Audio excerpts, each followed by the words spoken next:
वक्त खबर उत्तर प्रदेश बलिया जिले से आ रही है, जहां 6वें दीक्षांत समारोह में आई महामहिम राज्यपाल आनंदीबेन पटेल ने मंचा से कुलपति संजीत कुमार गुप्ता के कार्यों से दिखी नाराज, जमकर सुनाई खरी खोटी। जननायक चंद्रशेखर विश्वविद्यालय के 6वें दीक्षांत समारोह में आई उत्तर प्रदेश के महामहिम राज्यपाल आनंदीबेन पटेल ने मंच से कुलपति संजीत कुमार गुप्ता के कार्यों से दिखी नाराज, इशारों इशारे में जमकर सुनाई खरी खोटी। महामहिम राज्यपाल ने मंच से कहा कि मेरे द्वारा हर विश्वविद्यालयों को मैसेज किया था कि कौशल विकास पर विशेष ध्यान दिया जाए। प्रधानमंत्री जी द्वारा कौशल विकास के माध्यम से सभी को आत्मनिर्भर बनाने के लिए 1.5 करोड़ का बजट बनाया गया है, लेकिन इस विषय पर बलिया यूनिवर्सिटी कोई विशेष खाका नहीं बनाई। इतना ही नहीं, वीसी द्वारा महामहिम के समक्ष विश्वविद्यालय के उत्तरोत्तर विकास के खींचे खाके को व्यक्त करने पर भी नाराजगी व्यक्त करते दिखी महामहिम। इतना ही नहीं, कुलपति के वक्तव्य को प्रवचन बताई, साथ ही कहते हुए देखा गया कि जिन बच्चों से चित्रकला, पेंटिंग, कहानी और कविता की प्रतियोगिता आयोजित कराना चाहिए तो बुक लाकर दे दिए। महामहिम की नाराजगी उस समय और देखी गई जब छात्रों को मेडल दिए गए और खुशियां नहीं दिखी। महामहिम ने छात्रों से पूछ लिया, क्या बीमार हो? ये पहली बार ऐसा देखा गया जब दीक्षांत समारोह में मंच से नाराजगी जाहिर की हो महामहिम। आइए देखिए क्या है आनंदीबेन पटेल, महामहिम राज्यपाल उत्तर प्रदेश सरकार। VK national news channel Uttar Pradesh Ballia से संजय कुमार तिवारी की विशेष। 1.5 करोड़ पीएम उषा से आपको मिला। मैं अपेक्षा करती हूँ कि आपने 1.5 करोड़ रुपया का प्लान क्या किया हुआ है और सरकार में आपने भेजा है कि नहीं भेजा है 1.5 करोड़ का प्लान, क्योंकि आगामी 17 तारीख को मैं जितनी यूनिवर्सिटी को पीएम उषा में से पैसे प्राप्त हुए हैं, ये सब लोगों का प्रेजेंटेशन देखने वाली हूँ। ये न हो कि बलिया यूनिवर्सिटी ने अपना प्लान भेजा, ये न हो रहा है, क्योंकि आपके प्रवचन में ऐसा कुछ नहीं आया। इसी तरह समर्थ पोर्टल में आपने यूनिवर्सिटी ने क्या काम किया है वो आज मैंने नहीं सुना मित्रों से। अभी नेक तो बंद हो गया, इसके जगह पर बाइनरी नाम की एक नई स्कीम आ रही है, वो जरा देख लीजिए और आपके अध्यापक को जिम्मेवारी सौंप कर इसमें आगे बढ़िए, क्योंकि 1 महीने के बाद ये बाइनरी के लिए भी राजभवन में आपको आना पड़ेगा और दिखाना पड़ेगा कि हम लोगों ने इतनी तैयारी की है। मैं बहुत ध्यान से सुनती थी कुलपति जी का प्रवचन, लेकिन सबसे ज्यादा प्रवचन में आनंदीबेन क्या है, हमारे उपाध्याय जी क्या है, हमारे चौधरी जी क्या कर रहे हैं, वो ही सुनाई पड़ा। लेकिन ये यूनिवर्सिटी ने पिछले 1 साल में क्या काम किया नया, इसमें मैंने कहीं नहीं देखा मित्रों। स्पोर्ट्स की प्रवृत्ति होती है नहीं होती है? स्पोर्ट्स की प्रवृत्ति होती है नहीं होती है? जरा हाँ के ना तो बोलिए, होती है? मैं धीमा आवाज है इसी वजह से सोचती नहीं होती है।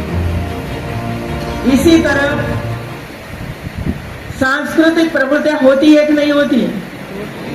होती है। क्या काम किए थे आप लोग?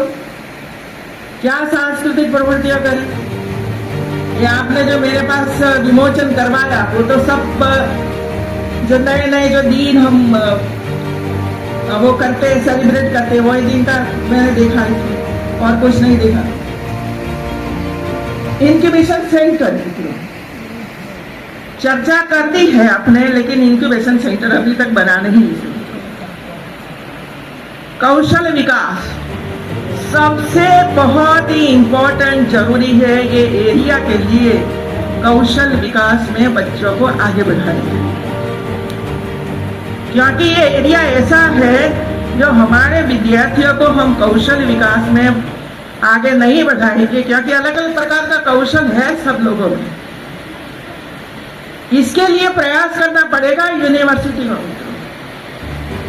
और ये इस बार हमारे प्रधानमंत्री जी ने कौशल विकास के लिए एक एक स्टूडेंट्स को 7.5 लाख रुपया देने का प्रावधान बजट में किया है। यदि यूनिवर्सिटी ऐसा संकुल ही नहीं बनाएगी कौशल विकास के लिए, तो स्टूडेंट को लाभ कैसे मिलेगा?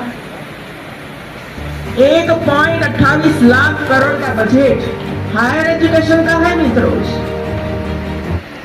और अलग अलग डिपार्टमेंट का तो अलग अलग बजट है। आपको ये देखना पड़ेगा और प्रोजेक्ट तैयार करना पड़ेगा कि जो प्रोजेक्ट भारत सरकार में जाए और सैंक्शन हो, पैसा मिले, और इसके लिए आप काम करें तो हमारे विद्यार्थियों को इसका लाभ प्राप्त हो। के लिए प्लान बनाइए मित्रों, कंप्यूटर लैब, प्लेसमेंट सेल, अलग अलग प्रकार की लैब विधि शुरू किया है आप लोगों ने।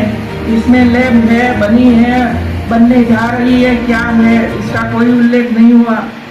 और 10 वर्ष का प्लान, आगामी 10 साल में ये यूनिवर्सिटी को आप किस तरह आगे बढ़ाओगे, ये साल में ये होगा, ये साल में ये होगा, ये साल में ये होगा, ऐसे करते करते यूनिवर्सिटी आगे बढ़ती है। अब इधर हमारे पद्मश्री चौधरी जी आए, इतनी अच्छी अच्छी बातें बताई हम लोगों को। मिट्टी के बारे में उन्होंने बात बताई, लेकिन हम बैठे पानी है, कुछ आगे बढ़ते नहीं है। तो जितने भी पद्मश्री कृषि जगत में प्राप्त किया हो, ऐसे कृषि जगत के ऐसे होनहार हमारे संशोधकों, रिसर्चर को इकट्ठा करिए और सजेशन लीजिए उनके पास से कि भाई बताइए कि ये यूनिवर्सिटी और ये एरिया कृषि क्षेत्र में कैसे आगे बढ़ सकता है। उन्होंने ये भी बताया कि पहले ये होता था, हम उसको जीवित कर सकते हैं, जीवित कर सकते हैं फिर से, लेकिन इसमें लैब करनी पड़ेगी, आपको कहीं प्रयास करना पड़ेगा तो ही जीवित होगा, बाकी तो नष्ट हो जाएगा आपका।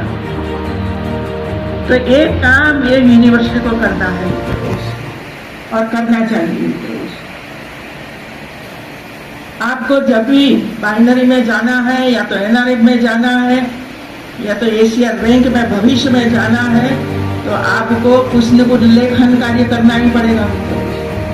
सभी यूनिवर्सिटियों ने मैंने मैसेज भेजा था कि आप कोई कंपटीशन करवानी, स्टोरी करवाई, पेंटिंग करवाया, स्पीच करवाई, और एक सुंदर मजा की बुक लेकर मेरे सामने रखी। मैंने पढ़ा, इतना सुंदर अक्षर, कई बच्चों ने तो कविताएं लिखी है अंदर।